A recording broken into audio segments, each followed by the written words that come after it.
பாகிஸ்தானோட தொடர் தாக்குதல்களால் இந்தியாவோட வடமேற்கு மாநிலங்களான ஜம்மு அண்ட் காஷ்மீர், பஞ்சாப், குஜராத், ராஜஸ்தான் இந்த 4 மாநிலங்களும் ரொம்ப பரபரப்பாக இருந்துச்சு. இந்தியாவோட இராணுவம் பாகிஸ்தானோட தலைநகரமான இஸ்லாமாபாத்துக்கு பக்கத்தில் இருக்கக்கூடிய ராவல்பிண்டி கிரிக்கெட் ஸ்டேடியமை அட்டாக் பண்ணியிருக்காங்க. நம்ம நாட்டோட வெளியுறவுத்துறை அமைச்சரான ஜெய்சங்கர் அவர்கள் பாகிஸ்தானுக்கு பகிரங்கமாக மிரட்டல் விடுத்திருக்காரு.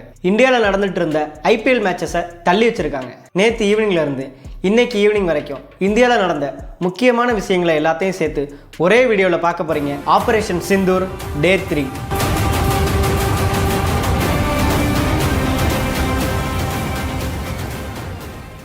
யூஎஸோட வைஸ் பிரசிடென்ட் ஜேடி வேன்ஸ் கிட்ட கேள்வி கேட்டிருக்காங்க. இந்தியாவுக்கும் பாகிஸ்தானுக்கும் நடக்கிற பிரச்சனையை அமெரிக்கா நடுவில் இருந்து தீர்த்து வைக்குமா அப்படின்னு. அதுக்கு ஜேடி வேன்ஸ் அவர்கள், இந்தியாவையும் பாகிஸ்தானையும் யாராலையும் கண்ட்ரோல் பண்ண முடியாது, அவங்களே பேசி தீர்த்துக்கணும், அதுதான் நல்லது 2 நாட்டுக்கும் அப்படிங்கிறதோட இல்லாமல் இந்த பிரச்சனையை தீர்த்து வைக்கிறது அமெரிக்காவோட வேலை இல்லைன்னு சொல்லி முடிச்சிருக்காரு. யூஎஸோட ஹவுஸ் செக்ரட்டரி மார்க்கோ ரூபியோ, இந்தியாவும் பாகிஸ்தானும் பிரச்சனையை ரொம்ப பெருசாக்கிக்கிட்டே இருக்காங்க, ஒருத்தர் மேலே ஒருத்தர் பழி போட்டுட்டு இப்படியே பிரச்சனை பெருசாகக்கூடாது, 2 பேரும் சீக்கிரமாக சமாதானத்துக்கு வரணும், 2 பேரும் பேசி இந்த விஷயத்தை தீர்த்துக்கோங்க அப்படிங்கிற மாதிரி சொல்லியிருக்காரு.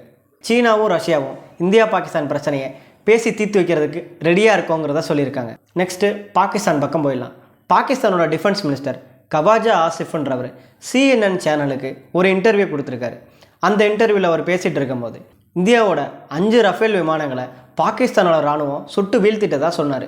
இந்த இன்டர்வியூவை ஹோஸ்ட் பண்ணிட்டு இருந்த ரிப்போர்ட்டரோட பேர் பெக்கி ஆண்டர்சன். அவங்க ஆசிஃப் கிட்ட இதுக்கான எவிடன்ஸ் கேட்டாங்க. ஆனால் அவர் இதுக்கான எவிடன்ஸ் இந்தியாவோட சோசியல் மீடியாஸில் இருக்குது, நீங்கள் வேணும்னா அதில் பார்த்துக்கோங்கன்ற மாதிரி சொல்லிட்டார். அதுக்கு பெக்கி, சோசியல் மீடியாவில் எவிடன்ஸ் இருக்குன்னா உங்களை எதுக்கு கூப்பிட்டு நாங்கள் இன்டர்வியூ எடுக்கணும் அப்படின்னு அவரை கேவலப்படுத்திட்டாங்க.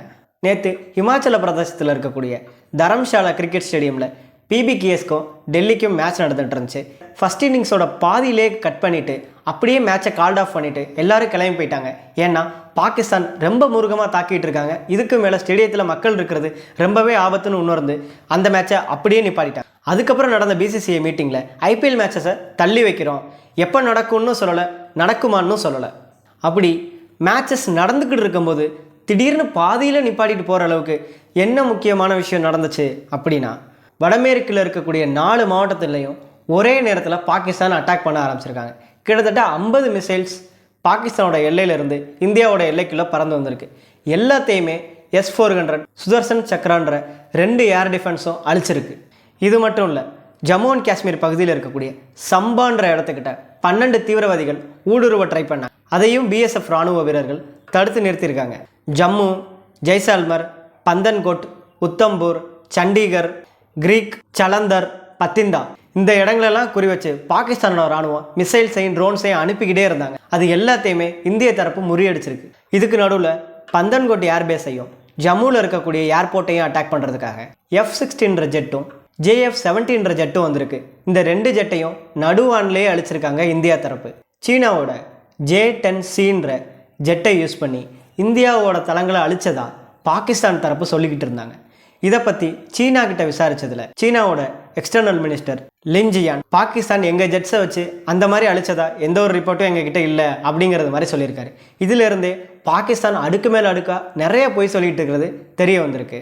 கடுப்பான இந்தியா, நாங்களும் பதிலடி தரோம்னு சொல்லிட்டு பாகிஸ்தானோட தலைநகரமான இஸ்லாமாபாத்துக்கு பக்கத்தில் இருக்கக்கூடிய ராவல்பிண்டி கிரிக்கெட் ஸ்டேடியமை இந்தியாவோட ட்ரோன் அட்டாக் பண்ணியிருக்கு.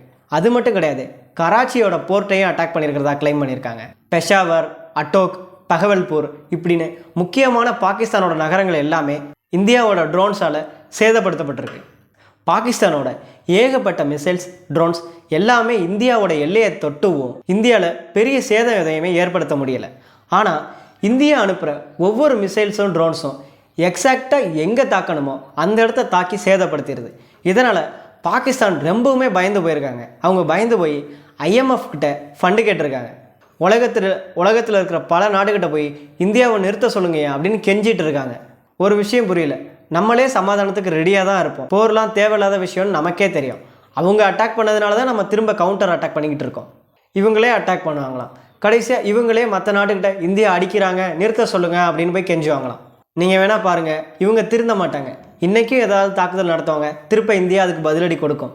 அப்புறம் அடுத்த நாள் காலையில் யாராவது சமாதானம் பண்ணி வைங்க அப்படின்னு கெஞ்சுவாங்க.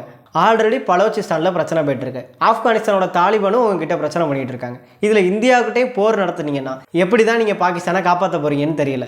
சீக்கிரமே சமாதானத்துக்கு வந்துடுங்க. ஒருவேளை திருப்ப தாக்குதல்கள் நடத்துனீங்கன்னா பின்விளைவுகள் ரொம்ப பயங்கரமாக இருக்கணும்.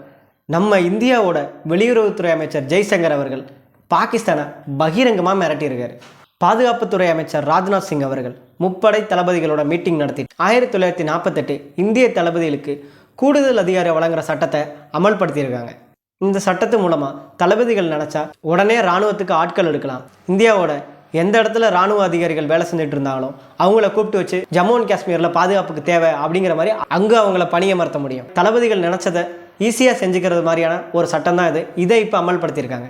பாகிஸ்தான் பயங்கர சேதத்துக்கு உள்ளே இருக்குது. இதோட நிறுத்திப்பாங்களான்னு கேட்டால் எனக்கு தெரிஞ்ச சந்தேகம் தான். அவங்க திரும்பவும் தாக்குதல் தான் நடத்த போகிறாங்க. ஆனால் இந்தியா பதிலடி கொடுக்கறதுக்கு ரொம்ப தயாராக இருக்குது. நேற்று ஈவினிங்லேருந்து இன்றைக்கி ஈவினிங் வரைக்கும் இந்தியாவுக்குள்ளே நடந்த முக்கியமான நியூஸஸ் எல்லாத்தையும் கவர் பண்ணிட்டேன்னு நினைக்கிறேன். நாளைக்கு இதே மாதிரியே ஒரு வீடியோவில் வந்து நான் உங்களை சந்திக்கிறேன். தேங்க்யூ.